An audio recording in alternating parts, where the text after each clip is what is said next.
Bismillahirrahmanirrahim, dear student. In last lecture, we added two vectors by rectangular component method, and we showed it to all of you that Rx, the resultant of the vector, the x component, is the sum of the x component of all the vectors. These were two vectors. You can say number of vectors. Ry was the sum of the vertical component of all the vectors, and then we found r, which was equal to the rx square plus ry square under the root. This was the idea from the class 9th. And theta was tangent inverse of the vertical component divided by the x component.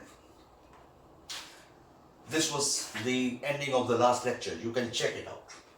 What was remaining out there, that we draw a picture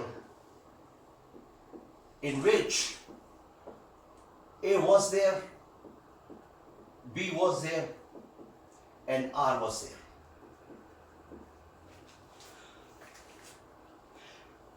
It was first quadrant.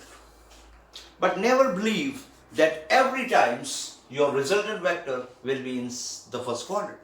The resultant can be in this quadrant, can be in this quadrant, and can be in this quadrant. So in this article today, we are going to tell you what will happen with R when it resides itself in either of the quadrants. When your R, I will take it as R, when your resultant is in the first quadrant. Before telling this, believe in yourself that this theta, which the resultant vector makes, is taken from OX in anti-clockwise direction. OX to the resultant vector in the anti-clockwise direction.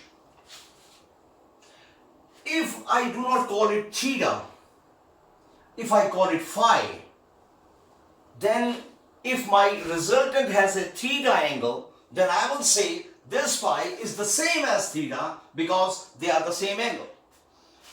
मुझे ये लगता है कि अभी आप ये नहीं समझ पाएंगे.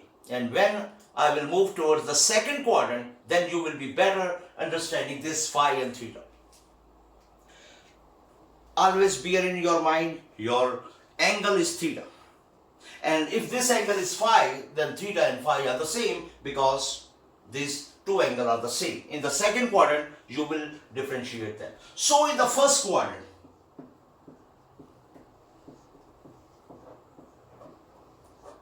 your theta is always equal to phi. You can call it only theta, or you can also call it phi, but phi and theta will be the same.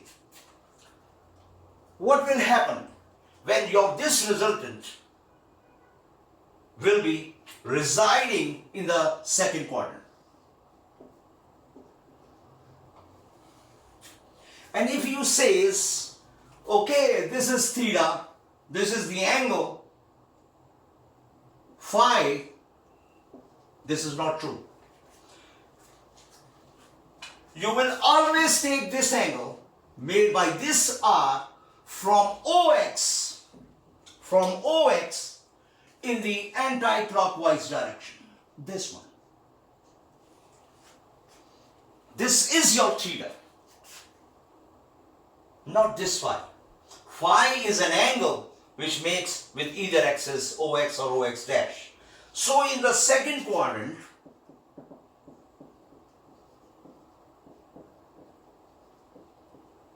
what will happen?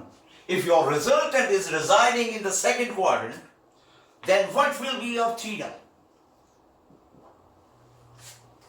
From figure it is clear that it is 180 minus phi, because this is your theta. This is your theta. In the second quadrant, this is your theta, which is 180 minus phi. So now you better understand why I have introduced phi along with the theta. And now what will happen when your resultant will go in the third quadrant like this? Not good. In the third quadrant, your R goes like this. And you say, okay, this is phi. Now this is phi. From OX dash it is phi. But what is your theta?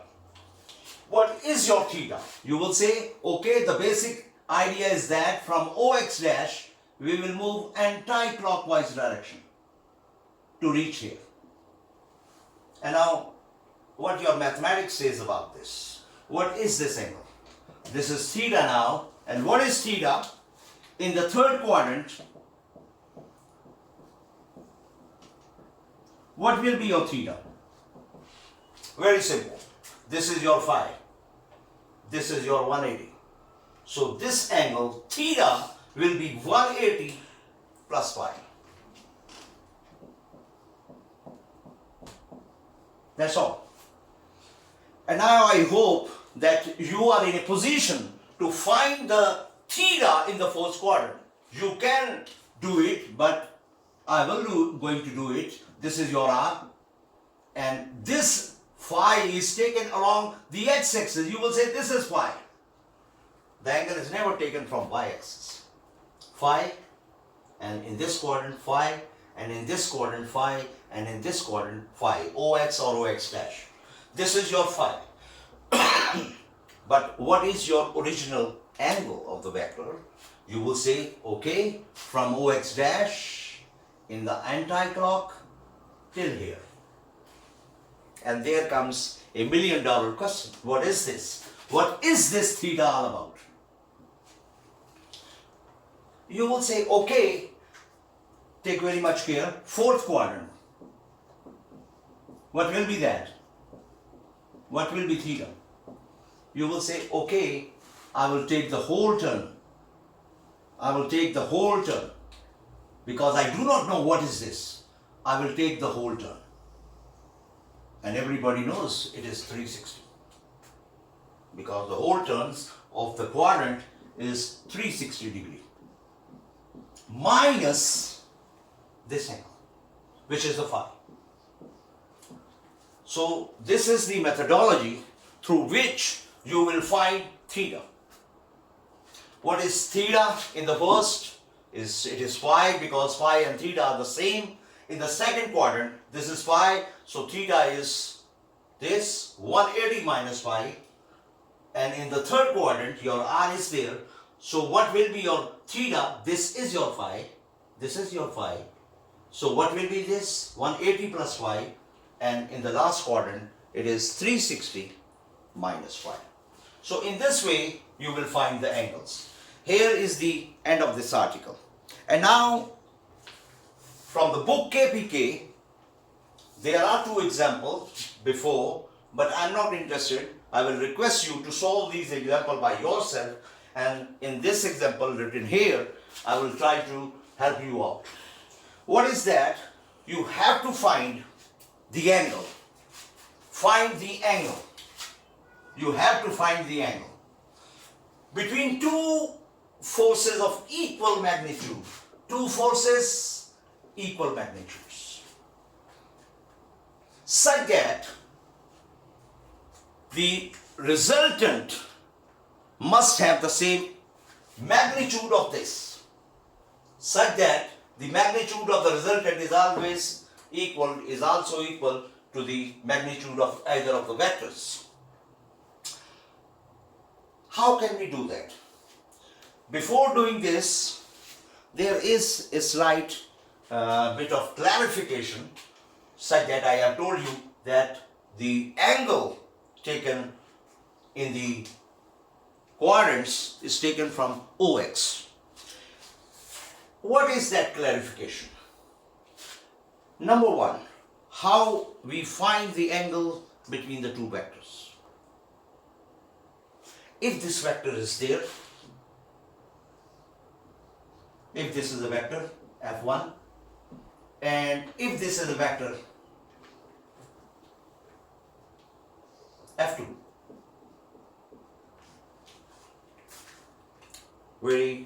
You must concentrate to learn that. And if I say find the angle between F and 2, then by a very apparent view, you will say this is the angle between F1 and F2. The idea is not true. This is not the angle between F1 and F2. So before learning that what is the angle between the two vectors, you must generate an idea through which you can do that. And what is that? The idea is very simple. Join first the tail of the two vectors, and that will be the angle between the two vectors. So how can join the tail of the two? I will imagine this vector.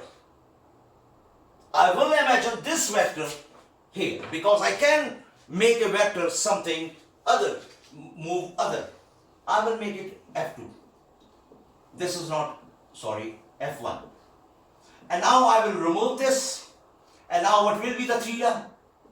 This is the theta. If you say, okay, I am not satisfied, I will not proceed F1 forward, but I will move F2 backward. Look at this. Look at this. If you move F2 or imagine F2 here, not a good idea to do this, because the tail will be confused. Better to understand until this. And now this application will be applied here. There are two vectors of equal magnitudes. And now he is saying find the angle, because two vectors will make an angle. What is the angle between these two equal magnitude vectors such that they produce a resultant that is equal in magnitude of the individual vectors, because individual vectors are equal in magnitude. So these are the forces 5 and 5 Newton. If you imagine, then resultant would have the same magnitude of the 5 Newton. So what will be the angle between the two forces? In the last lecture, I have told you that two vectors cannot be added at the numbers, because 5 and 5 will always produce 10. But two vectors 5 Newton and 5 Newton can produce 0. This is head and this is tail. I have told you in the last lecture. And this is 5. And now what I am going to add, this is the tail of the first, this is the head of the last. So 5 plus 5 is 0. And 5 plus 5 is 10, because adding in this way. And believe in me, that resultant is from 0 to 10, millions of values. Look at this. This is 0 to 10. This. So what I have to do, these are two vectors, and I have to orientate them in a way that the resultant must be equal to these two equal vectors. Right.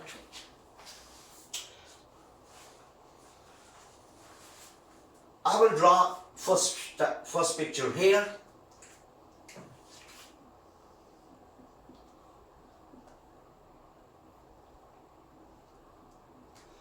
In example, he has taken one of the vector along x-axis for the simplification, and I agree with that. This is the first vector, F1, along the x-axis. So theta 1 will be 0, because OX say angle in, and it is 0 because it is along OX. So theta 1 will be 0. And now he has taken the second vector. Believe in this, F1 and F2, two forces are equal.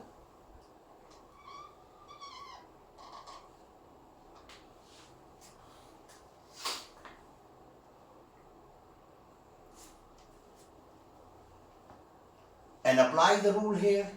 The tails of the two vectors are being joined. This is the idea to find the angle. So this must be the angle between the two vectors. And this is to be found out.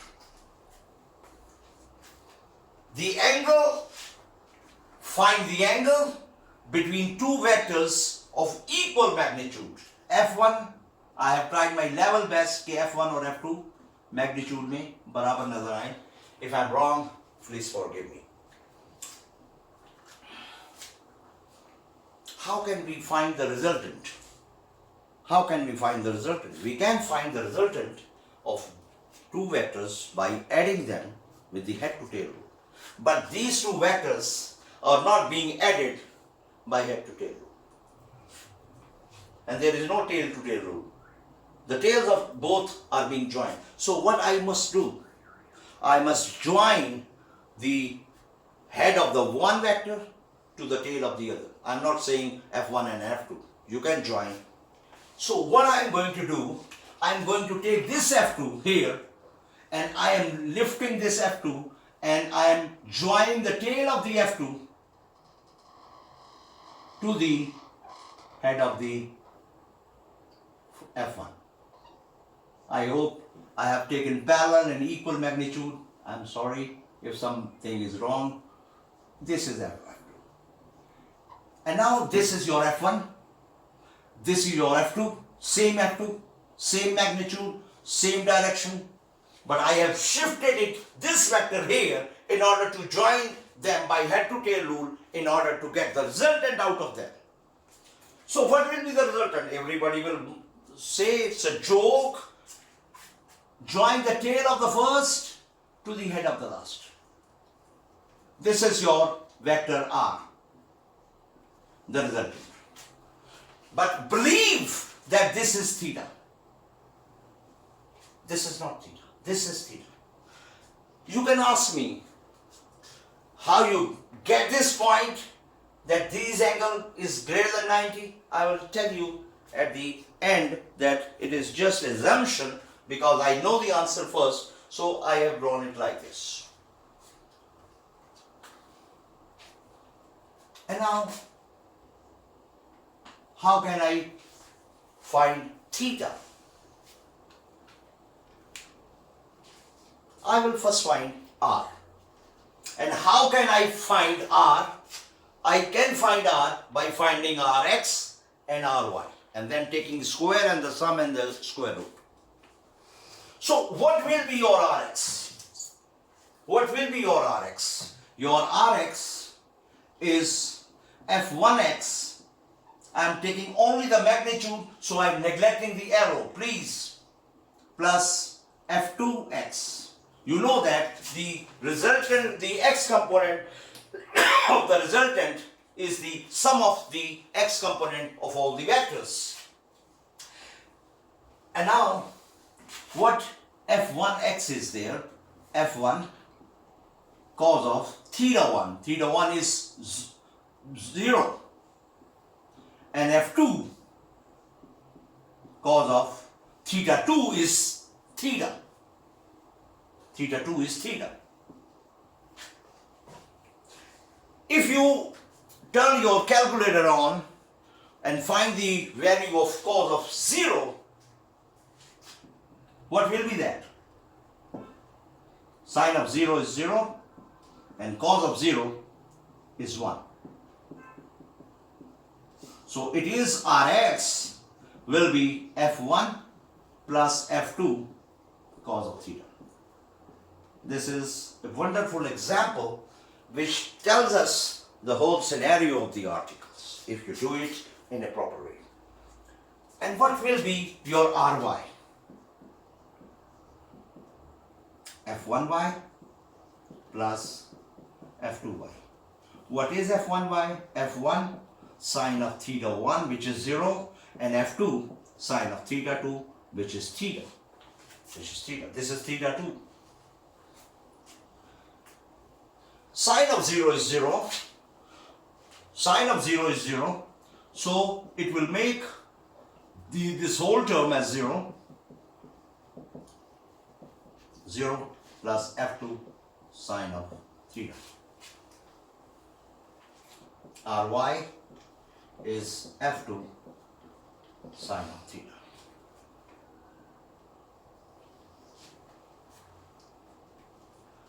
What we have done, there are two vectors, and we have found that from the previous article that the resultant, the x component of the resultant is the sum of all the x component of the vectors, and the y component of the resultant is the sum of the y. I am going to find this, so I will find this and this. And now, what is R? What is R? What is R?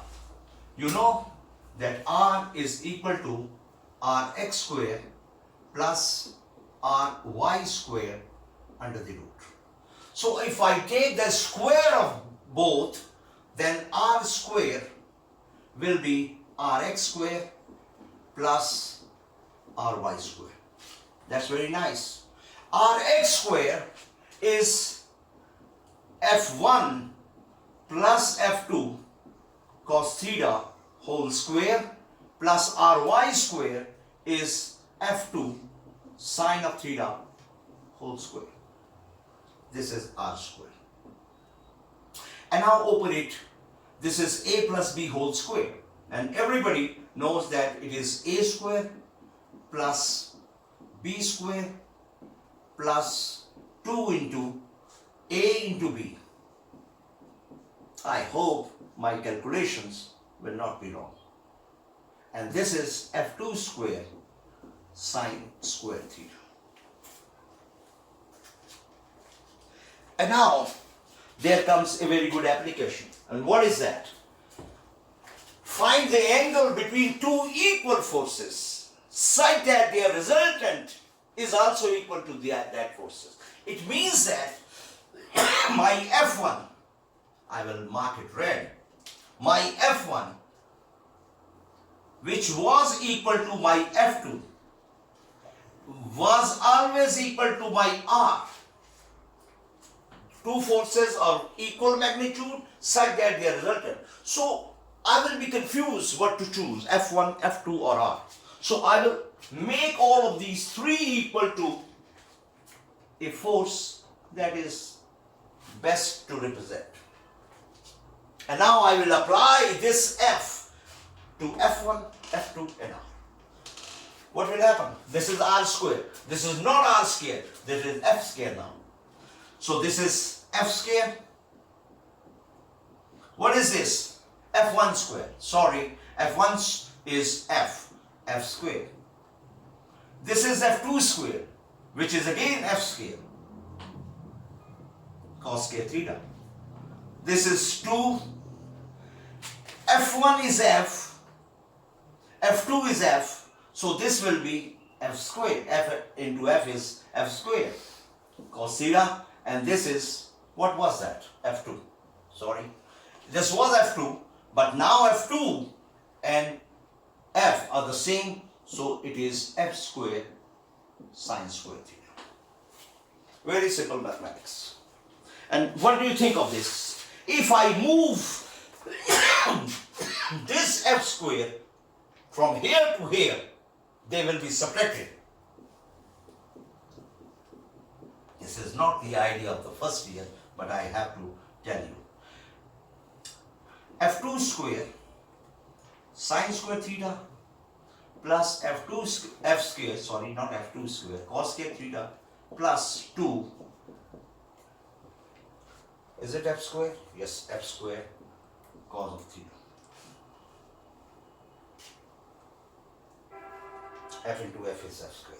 And now they will be cancelled. 0 is equal to, take F square as common from here. Y I am taking as a common. You will just get it. Wow, beautiful. And 2 F square cos of theta. In class 10th, in the trigonometric ratios or the chapter of trigonometry, you have found a relation that sine square theta plus cos square theta is always equal to 1. So this will be 0 is F square into 1 plus 2 f square cos of theta, and which will be ultimately 0 is equal to f square plus 2 f2 cos of theta. And what will going to happen next? How can I solve it? The main idea is to find this. This is my goal to achieve the angle between the two vectors. How can I find them? I will make f square move here. She will be minus f square 2f square cos of theta. And now, if I move 2f square here, what will happen? Minus f square over 2f square is equal to cos of theta. That is the end of this numerical. Very easy to find theta now. What you will see? You will say, okay, f square and f square will be cancelled out. So what will be cos theta? What will be the cos theta? This is the last step. You will say cos theta is minus 1 by 2. And that is the end of this article. If you have an ability to use your calculator, you will say, okay, theta will be cos inverse of minus 1 by 2. Minus 1 by 2. If you find this, your calculator will have a value 120 degree.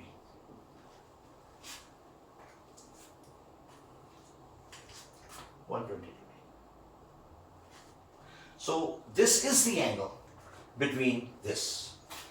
Do not confuse again. Okay, if the two vectors, okay, are an angle of 120, then how the resultant of these two is equal to each of the vectors? You will say, okay, when I will join them, the resultant will be larger. You are wrong. You cannot join them in this way. So you can join. How you can join the two vectors? You can join these by head to tail. This is tail to tail. So I am making it clear. Do not confuse. Okay, if this is the resultant, then the resultant will be larger of either of the vectors. This is not the joining. How can you join? You must put your F2 here, or you must put your F1 here. Putting F2 is better. Sorry. F2 here. And now this is your resultant. And this resultant seems to be equal to all of these two vectors. Thank you very much. Any confusion about this article, you can consult with your college. Thank you very much.